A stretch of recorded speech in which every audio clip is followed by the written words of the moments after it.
Un saludo muy especial para todos ustedes. Le habla Miguel A. Cabán Ríos desde San Sebastián de las Vegas del Pepino, en la isla de Puerto Rico. En esta oportunidad voy a presentar el tema que lleva como título ¿qué significa en el principio era el verbo?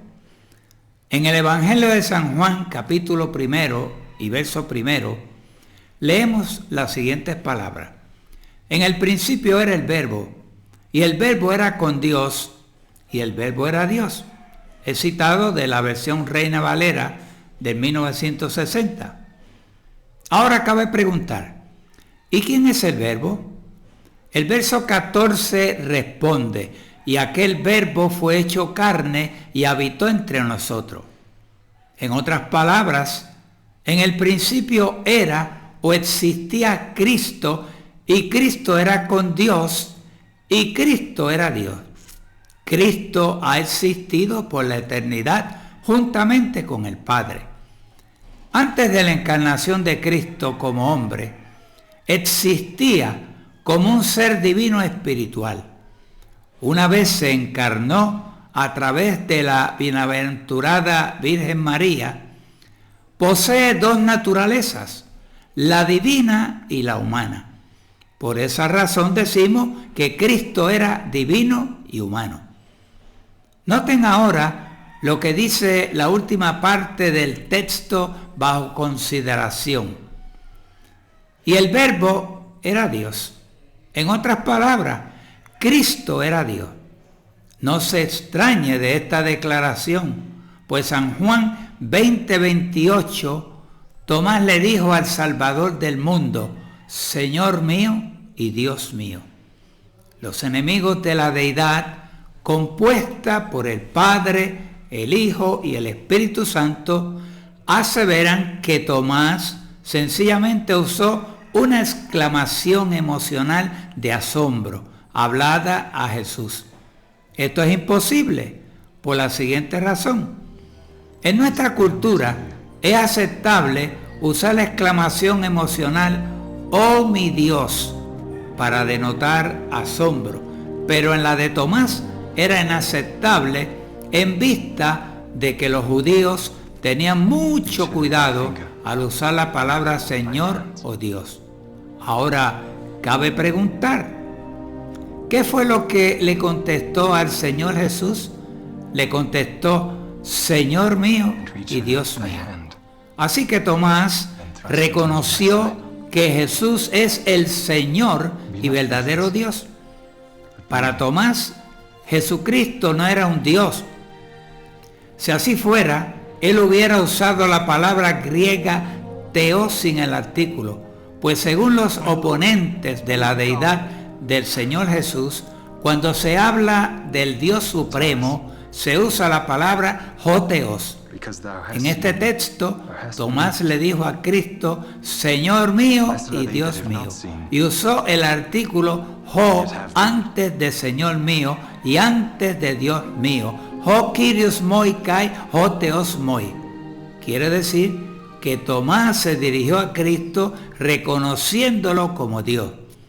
Si Cristo no hubiese aceptado que Él era Dios y Señor, Él hubiese corregido al discípulo como en otras ocasiones los corrigió, cuando expresaban cosas que no estaban en armonía con la doctrina cristiana. Observemos ahora cómo el texto de Juan 1:1 es mutilado en la versión del Nuevo Mundo. Y citamos, en el principio la palabra era, y la palabra estaba con Dios, y la palabra era un Dios, y lo escriben con letra minúscula.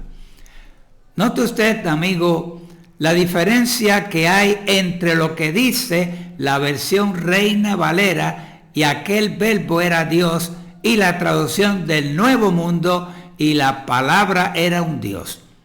Se ha incurrido en el capricho de traducir un Dios en lugar de Dios.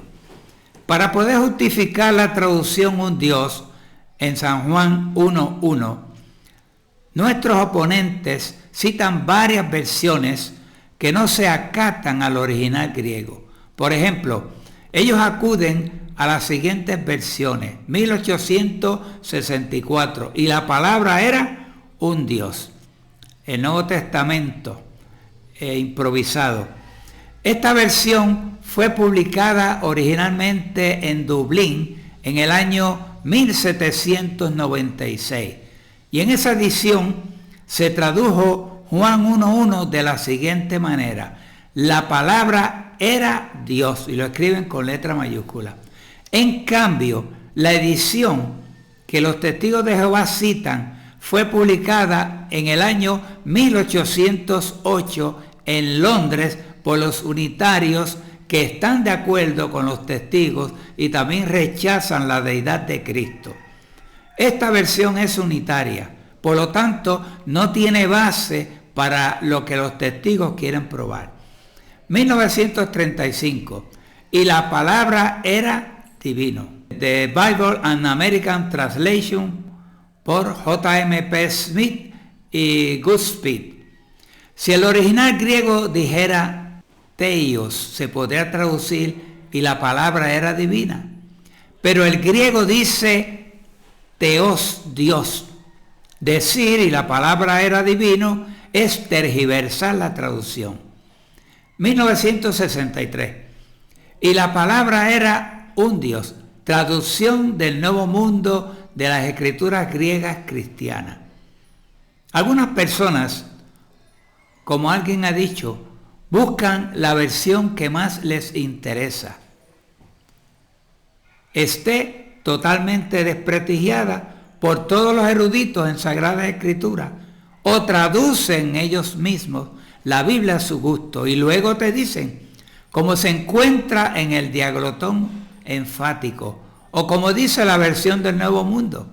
Solamente que a quien le hables del diaglotón enfático ese, si es que sabe un poquito de griego, se ríe de él en sus propias narices por la cantidad de disparates que pone. Tú figúrate que yo escribo un libro titulado Viva Pepe, en el que digo que soy muy guapo, muy listo, muy simpático, muy bueno.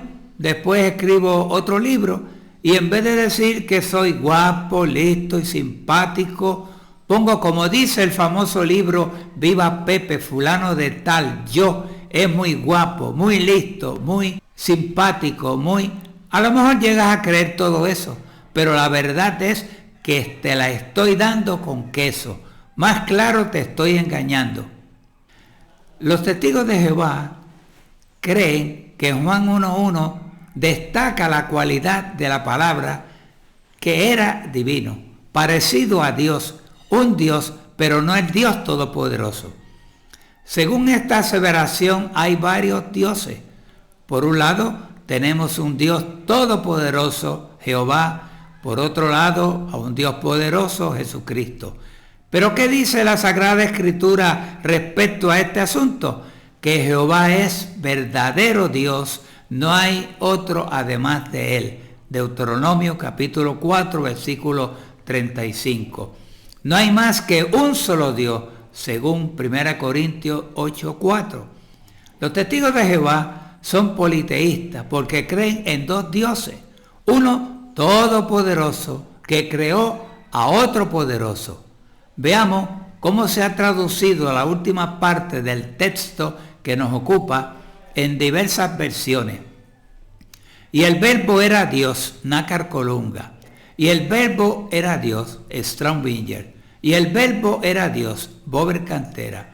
Y la palabra era Dios, Biblia de Jerusalén. Y el verbo era Dios, Palos Besón. Y el verbo era Dios, Hispanoamericana. Los cavilosos cerebros líderes de los testigos aseveran que aunque Teos se usa en textos bíblicos, como en Juan 1:1, con referencia a Cristo, en ninguno de esos casos se usa Teos de tal manera que identifique a Jesús con aquel que en otros lugares del Nuevo Testamento aparece como Joteos, es decir, el Dios Supremo. Si ho Theos, es decir, Theos con el artículo ho, es el Dios supremo, como sostienen las mentes teocráticas de la Watchtower, entonces el Dios de Abraham, Dios de Isaac y Dios de Jacob, según San Lucas capítulo 20, verso 37, no puede ser Jehová, puesto que en el original, en esta última cita, la palabra Theos, Dios, no tiene artículo ho. Los enemigos de la deidad presentan la siguiente objeción.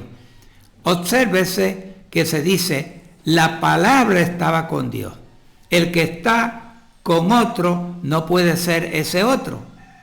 Como dijera un autor adventista, cada persona no es un Dios. Son las tres personas juntas los que son Dios o forman la deidad. Podemos compararlo con un gobierno al que se lo describe con una palabra en singular, pero que está compuesto de varios miembros. Ninguno de los miembros por sí mismo es el gobierno, sino que todos ellos constituyen dicho gobierno como miembros individuales. Dice el escritor Robert Bauman, la declaración, la palabra estaba con Dios, quiere decir que la palabra estaba con la persona comúnmente conocida como Dios. Eso es el Padre. Mientras la palabra era Dios, quiere decir que la palabra era el mismo Dios por naturaleza, tanto Dios como el Padre, sin ser la misma persona. Para justificar la traducción, y la palabra era un Dios, los dirigentes supremos de los testigos aseveran, el artículo definido, él, aparece antes de la palabra Theos, Dios, la primera vez que ésta se usa, pero no la segunda vez. Ahora bien, si en Juan 1:1 hay que traducir y la palabra era un Dios por el hecho de que en griego no tiene artículo definido, ho, delante de la palabra Theos, Dios, entonces, ¿por qué en el versículo 6 no tradujeron un Dios? En Juan 1:1 dice, y el verbo era Dios, que los testigos traducen y la palabra era un Dios. No tiene artículo definido, como tampoco el verso 6. Los editores de la versión del Nuevo Mundo, al comentar el pasaje de Juan 1:1, afirman, además, en este mismo capítulo, el versículo 2 dice que el verbo estaba en el principio con Dios, y el versículo 18 dice que a Dios nadie le vio jamás. Y sin embargo, los hombres han visto a Jesucristo. Cuando la Biblia dice que a Dios nadie le vio jamás, tiene razón, porque nadie vio a Dios cara a cara. El ver al Hijo significa ver al Padre, porque el Hijo es la misma esencia del Padre, es la personificación de su carácter, pero es una persona diferente. Eso no es negarle a Cristo su divinidad. Dice Agustín Panero en el folleto Testigos de Jehová a la vista, página 8, y citamos, he aquí como un testigo me quería probar por la Biblia que Jesucristo es Dios. Argumentaba así, la Biblia dice que a Dios nadie le vio jamás. Juan 1:18. Ahora bien, a Cristo le vieron los que convivieron con él. Luego Cristo no es Dios. Y se quedaba tan satisfecho y tan creído que la Biblia dice que Cristo no es Dios. Como si yo le probara a usted que no tiene corazón de esta manera. El corazón humano no se ve. Ahora bien, a usted se le ve. Luego no tiene corazón. ¿Valdría para algo este argumento? Pues lo mismo valía el de aquel testigo. Hasta un niño pequeño sabría deshacer semejante falacia. A Dios como Dios no se le puede ver. La divinidad no es perceptible por la vista corporal. A Cristo le vieron sus contemporáneos, vieron su cuerpo, no su divinidad. Cierro la cita. Muchas veces nos presentan la siguiente objeción. ¿Pero no se llama Dios a Jesús en la Biblia? Quizá pregunte alguien. Eso es verdad, Sin embargo, también se llama Dios a Satanás. 2 Corintios 4:4. Cierro la cita. Veamos el comentario que nos hace un ex testigo de Jehová. Al hacer esa declaración, los testigos hacen caso omiso del hecho de que están comparando términos desiguales, pues están tratando del Dios verdadero y Satanás, como los mismos testigos reconocen, es un Dios falso. La pregunta que hay que contestar es, ¿qué clase de Dios es Jesús? ¿Un Dios falso o un Dios verdadero? Nadie puede decir que Jesús sea un Dios falso. Los testigos nunca afirmarían eso. De modo que la única respuesta que se puede admitir es que Jesús es un Dios verdadero. Aquel a quien la Biblia llama el Dios verdadero se ha manifestado en tres personas distintas y separadas: el Padre, el Hijo y el Espíritu Santo. He citado de Ministerio Alfa y Omega, número 1, 1 de agosto de 1988. Amigo, espero que con la ayuda del Espíritu de Dios puedas entender lo que Dios ha revelado a través de su palabra sobre este tema. Que Dios os bendiga.